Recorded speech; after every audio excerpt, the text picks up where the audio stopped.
What's going on, everybody? Welcome to my first ever video. I'm really glad you guys are tuning in to watch this. Today we're going to be working on a pair of Air Force One lows. This custom is inspired by the Kaws brand. I just love their brand and they drop some amazing art and clothes. So let's put Kaws on a sneaker. First thing we gotta do is unlace them, prepare the leather, and then we can repaint.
you all for watching. If you made it to the end of the video, make sure to hit that like button. If you also like these, hit that like button.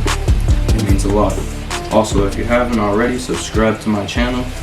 If you want to purchase these, you can go into the link in my bio. They'll be up on my Etsy shop, or DM me on my Instagram at EastSideCustoms with 2 S's. I'll see you guys next year. I hope you all have a happy New Year's.